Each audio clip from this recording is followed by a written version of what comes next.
La Bible dit dans Zacharie, chapitre 12 et le verset 1.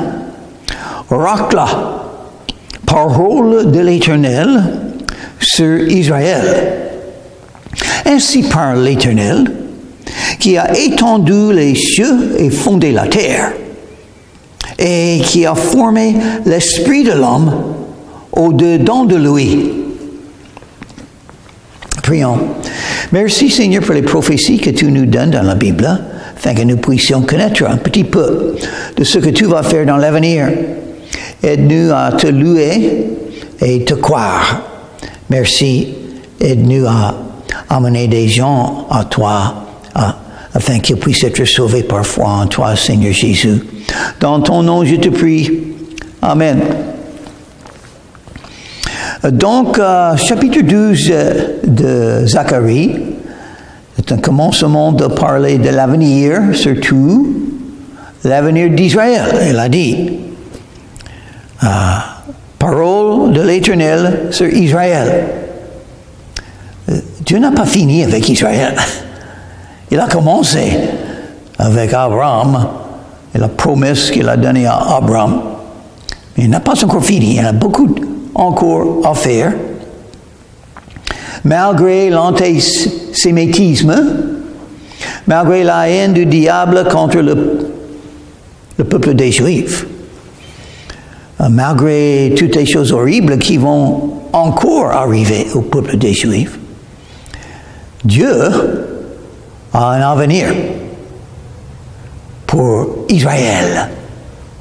Et donc il dit, ainsi parle l'Éternel, celui qui existe éternellement, qui a étendu les cieux et fondé la terre, celui qui a tout créé, le Tout-Puissant. Donc il peut accomplir ce qu'il veut accomplir. Il est le seul qui peut.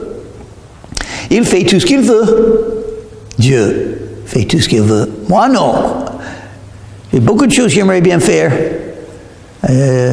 Souvent, je n'accomplis pas. Donc, par exemple, j'aimerais bien aller en France avec ma femme. Mais ça n'a pas marché. Je vais y aller tout seul. Mais il faut suivre le Seigneur. Il y a trop d'hommes perdus. Pourquoi est-ce que je vis? Pour avoir un foyer et aimer la vie? Non. Non, c'est une guerre spirituelle pour les hommes. Hein? Pour les hommes. Et qu'est-ce qu'il dit? Dieu a formé l'esprit de l'homme au-dedans de lui. Il connaît l'âme des hommes. Il a créé. Il connaît nos besoins. Il connaît exactement ce qu'il nous faut, le salut. Il est l'Éternel et veut donner la vie éternelle à tous. Et il veut sauver. Il veut sauver l'esprit de l'homme. Il peut sauver.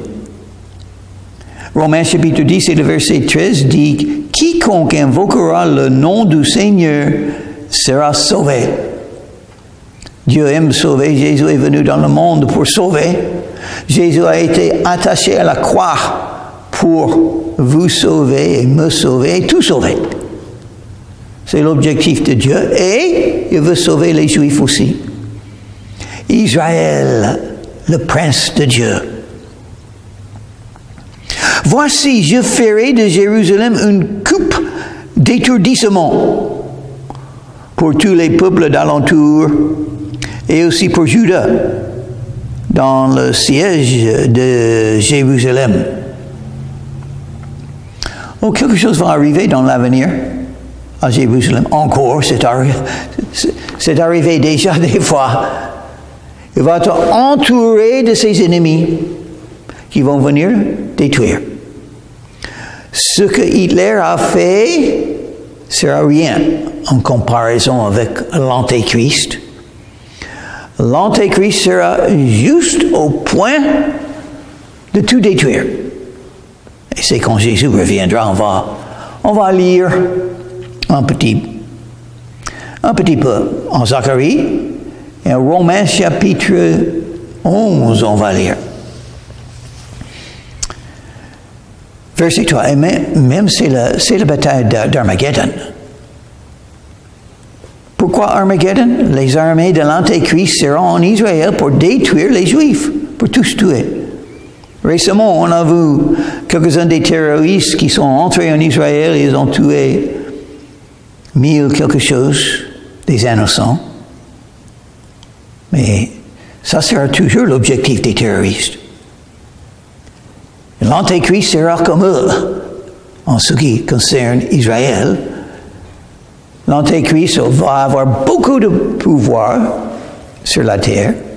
Apocalypse chapitre 6 et le verset 1, il va venir vaincre. Et il va vaincre. Pendant peu de temps. Et il va avoir beaucoup de haine pour les Juifs. Et il sera juste sur le point de les détruire. Et c'est ça. C'est à ce moment, quand Jésus reviendra pour sauver les Juifs. Et les Juifs seront préparés pour le recevoir. La plupart des Juifs n'ont pas reçu Jésus quand il est venu la première fois.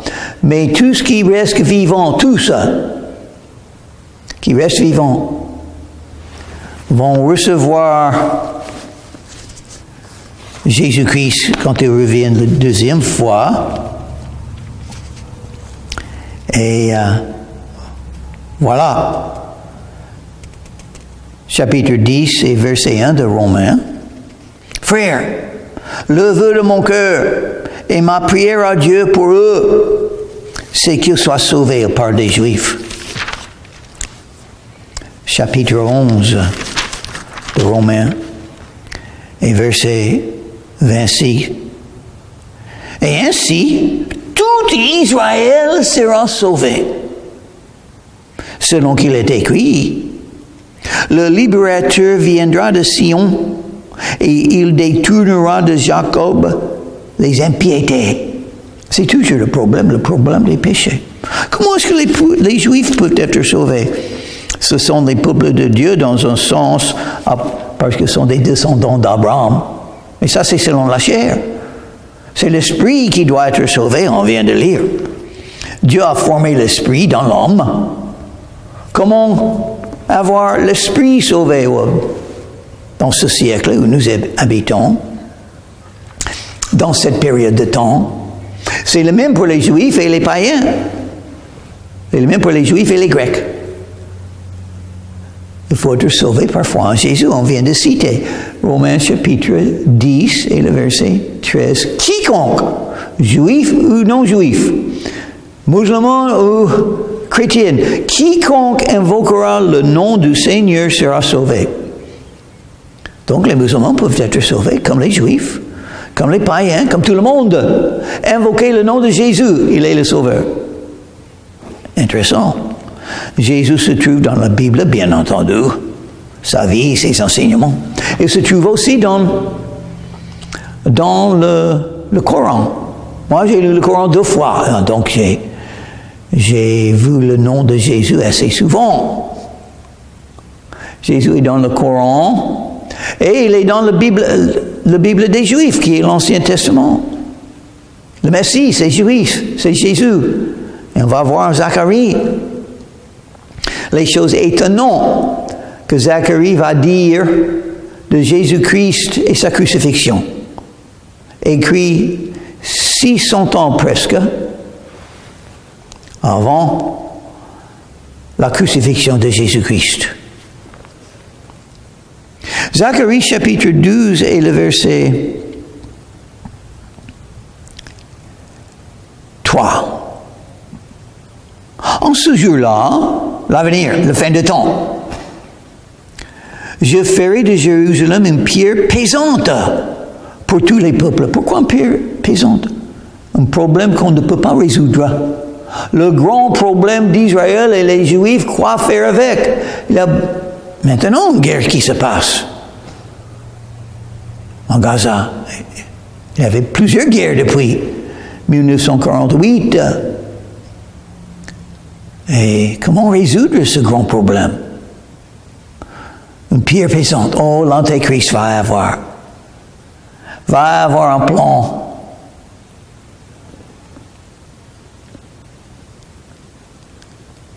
Tous ceux qui la soulèveront seront meurtris, et toutes les nations de la terre s'assembleront contre elle. C'est presque comme ça déjà. Ça, c'est toutes les nations. Il y a 2 ou 3 pays qui aident Israël maintenant.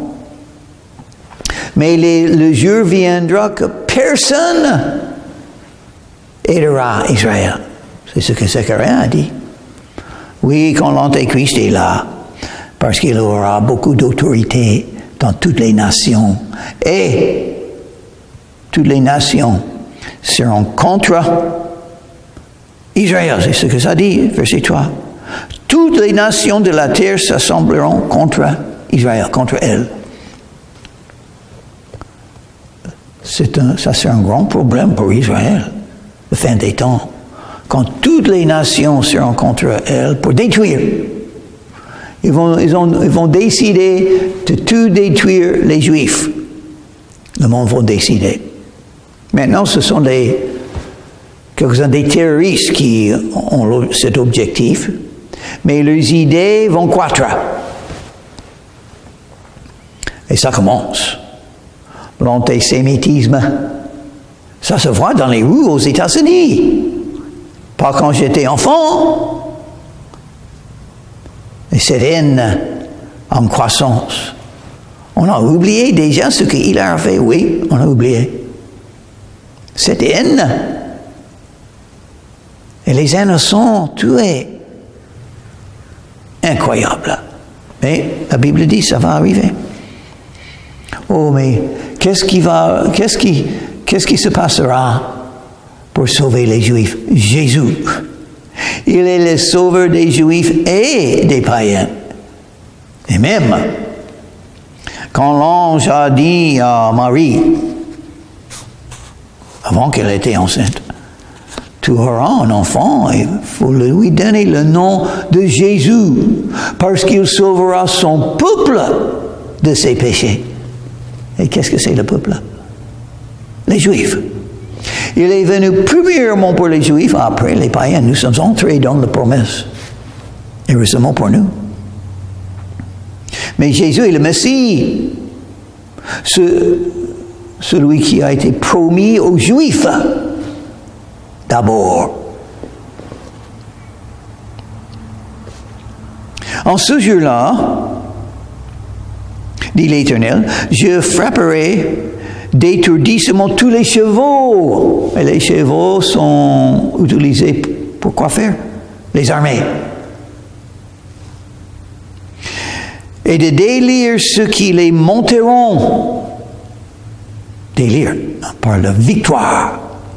La victoire sur ces armées qui seront là, de toutes les nations de la terre, pour détruire Israël. Mais j'aurai les yeux ouverts sur la maison de Juda. Dieu aime Juda. Dieu aime Israël. Dieu aime les peuples des Juifs. Ça serait impossible de tout détruire les Juifs. Parce que Dieu les aime. Il les protège. Et il a un avenir pour eux. Il va les sauver. Même dans ce moment horrible. Ça s'appelle aussi la guerre d'Armageddon. La bataille d'Armageddon. Quand je frapperai d'aveuglement tous les chevaux des peuples.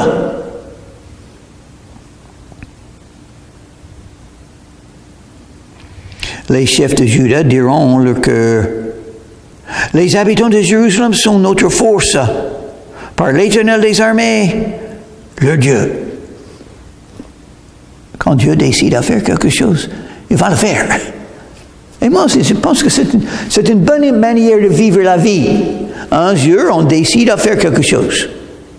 Et puis après, on le fait. Les choses changent, oui, mais on a déjà décidé. Les gens sont contre vous, oui, mais on a déjà décidé.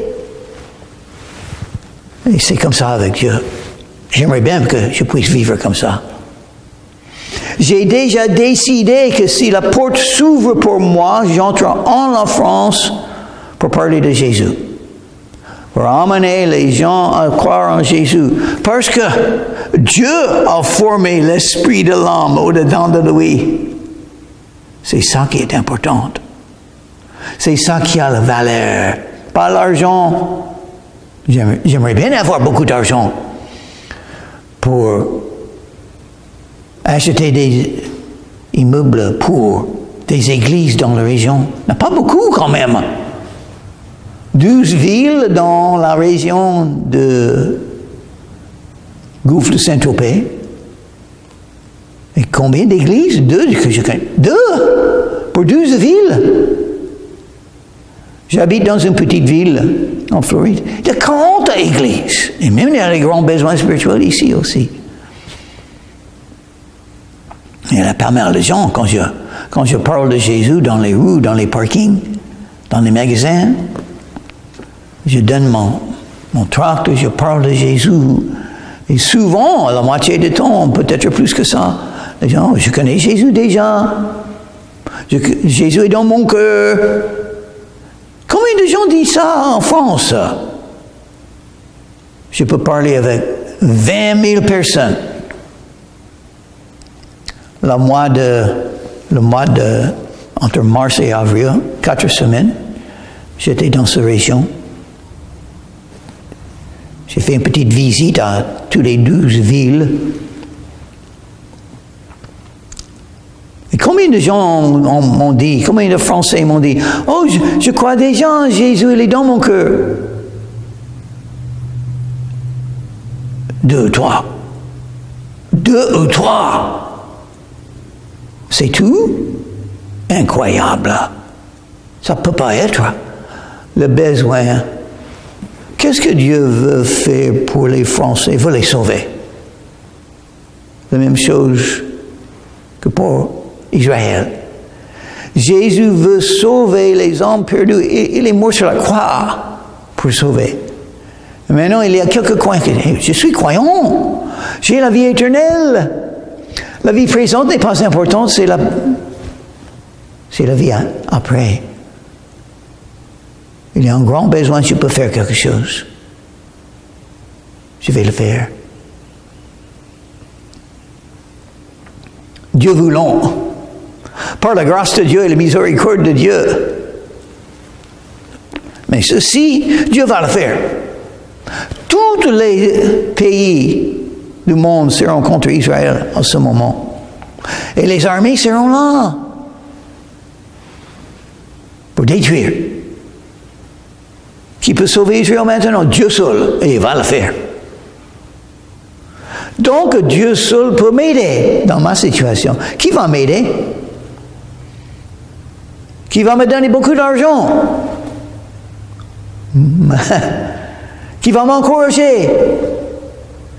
Qui va travailler avec moi? C'est possible que la réponse, Dieu seul. Mais c'est tout ce qu'il me faut quand même, n'est-ce pas? C'est tout ce qu'il me faut. En ce jour-là, je ferai des chefs de Juda comme un foyer ardent parmi du bois, comme une torche inflammée parmi des gerbes. Ils dévoreront à droite et à gauche tous les peuples d'alentour. Et Jérusalem restera à sa place. À Jérusalem. Ça ne va pas marcher. Cet objectif de tuer tous les Juifs et détruire Israël ne va pas marcher. Je vais lire de cet événement d'Apocalypse. Chapitre 14. On commence avec le verset 14. La bataille d'Armageddon. La même chose que Zacharie parlait, dont Zacharie parlait. Je regardais et voici, il y avait une nuée blanche et sur la nuée était assis quelqu'un qui ressemblait à un fils d'homme, qui c'est Jésus. Le fils de Dieu. Il s'appelle fils de l'homme parce que Il est devenu homme pour mourir pour nous. Il nous aime. Ayant sur sa tête une couronne d'or. Pourquoi une couronne? Il est le roi. C'est lui qui décide. Il a l'autorité. Il est le seul qui peut faire tout ce qu'il veut faire. Et il le fera. Et qu'est-ce qu'il veut faire? Sauver Israël dans l'avenir. Ce moment quand les armées sont tout autour de Jérusalem. Ayant sur sa tête une couronne d'or et dans sa main une faucille tranchante. Qu'est-ce qu'il va faire avec une faucille tranchante? Tuer. Et un autre ange sortit du temple, criant d'une voix forte à celui qui était assis sur la nuée. Les anges, ils sont prêts aussi à voir la victoire que Jésus donnera contre l'Antéchrist et ses armées. Exactement comme Zacharie a vu 600 ans avant Jésus. Jean a vu 100 ans après Jésus. Car l'heure de moissonner est venue. La moissonne de la terre est mûre. Dieu n'aime pas juger, il aime pardonner, il aime sauver. Mais il jugera quand il faut. Et il décide quand il faut. Continuez à lire un petit peu en Apocalypse de la bataille d'Armageddon. Un autre ange sortit du temple qui est dans le ciel et lui aussi une faucille tranchante. Dieu aime utiliser les autres, les anges et les croyants pour faire son œuvre. Et un autre ange qui avait autorité sur le feu sortit de l'autel et s'adressa d'une voix forte à celui qui avait la faucille tranchante, disant, lance ta faucille tranchante et vendange les grappes de la vigne, de la terre, car les raisins de la terre sont mûrs. Et l'ange jeta sa faucille sur la terre. Il vendangea la vigne de la terre. Il jeta la vendange dans la grande cuve de la colère de Dieu. Dieu en colère, oh oui, contre le péché. La cuve fut foulée hors de la ville, et du sang sortait de la cuve jusqu'à mort des chevaux. Oh, les chevaux sont mentionnés ici aussi. Sur une étendue de 1600 stades. Le jugement vient. La colère de Dieu se manifeste contre toute impiété et iniquité des hommes.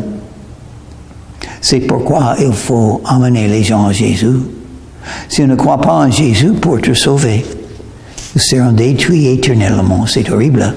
Si vous aimez les autres, si vous aimez vos voisins, votre famille, votre concitoyen, vous allez ou même essayer à les emmener à Jésus.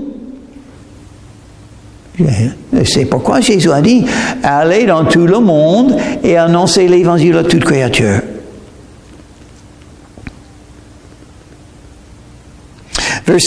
Zacharie chapitre 12 et verset 7, l'Éternel sauvera d'abord les tentes de Judas. C'est ça ce qu'il veut faire. Il veut sauver les Juifs et il aura le moyen de le faire. Parce que quand ils reviennent à Jérusalem, on se rappelle, qu'est-ce qui est arrivé à Jésus la première fois qu'il est venu à Jérusalem? Il a été crucifié, rejeté. Crucifie-le! Ils ont chanté, ils ont crié. Et la deuxième fois, non, ça changera. Ça changera parce que les armées de l'Antéchrist seront tout autour. Ils n'auront plus d'espérance, sauf Jésus. On va lire. L'Éternel sauvera d'abord les tentes de Juda, afin que la gloire de la maison de David, la gloire des habitants de Jérusalem, ne s'élève pas au-dessous de Juda. Dieu donne grâce et gloire. Il décide qui sera enlevé. Et c'est Jérusalem et les Juifs que Dieu bénira. Il a donné la promesse à Abraham et les descendants d'Abraham. Ceux qui vous bénissent, je bénira. Je bénirai. Et ceux qui vous haïssent, j'haïrai. En ce jour-là, l'Éternel protégera les habitants de Jérusalem. Oh, il va le faire. Dieu lui-même protégera les habitants de Jérusalem. Et le faible parmi eux sera dans ce jour comme David. Et David a détruit Goliath. Oh, que Dieu aimait David. Qu'on puisse avoir d'autres croyants comme David qui cherchent Dieu, qui louent Dieu, qui servent Dieu comme David a fait. Non, il n'est pas parfait, mais il s'est confessé, il s'est revenu à Dieu. Il y a des croyants qui s'éloignent de Dieu et ils restent comme ça pendant des années, des années, des années. Non pas David, parce que David connaissait le Seigneur. Et la vie sans la communion avec Dieu, c'est horrible. La maison de David sera comme Dieu, comme l'ange de l'Éternel devant eux. En ce jour-là, je m'efforcerai de détruire toutes les nations qui viendront contre Jérusalem. La bataille d'Armageddon. Ils sont tous détruits. Attention, si vous êtes un ennemi de Jérusalem, des Juifs, d'Israël, attention, Dieu les protège. Regarde ce qui est arrivé à Hitler à la fin. Il est en enfer maintenant, sans doute. Alors je répandrai sur la maison de David et sur les habitants de Jérusalem un esprit de grâce et de supplication. La grâce de Dieu va tomber sur eux. Mais ils seront préparés. Tous les ennemis autour d'eux. Jusqu'au point de les détruire. Ils seront prêts à supplier, à invoquer, à prier Dieu. Enfin, ils vont prier Jésus. Oui, c'est Jésus. Et ils tourneront les regards vers moi, celui qu'ils ont percé. Et qui parle? Dieu. Et qu'est-ce que Dieu dit de lui-même? Celui qu'ils ont percé. Jésus est Dieu. Fils de Dieu veut dire Dieu. Au commencement était la parole. La parole était avec Dieu. Et la parole était Dieu. Jésus a dit, si vous m'avez vu, vous avez vu le Père. Moi et le Père sont un. Avant qu'Abraham fût, je suis. C'est-à-dire, il a dit qu'il était. Il était Jéhovah. Et Thomas, qu'est-ce qu'il a dit? Mon Seigneur et mon Dieu. Jésus est Dieu. Celui qu'ils ont percé, la crucifixion. Zacharie, à peu près 600 ans avant que Jésus était là, Zacharie parlait de la crucifixion de Jésus-Christ. Ils pleureront sur lui comme on pleure sur un fils unique.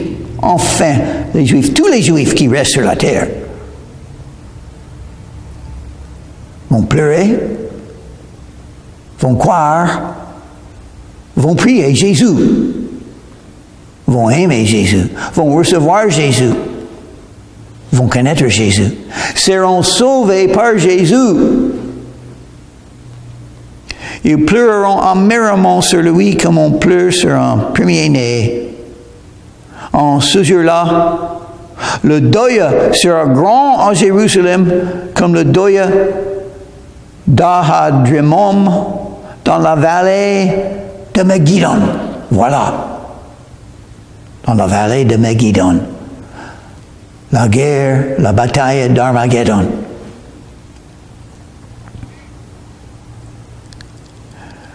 Voilà, Dieu le fera.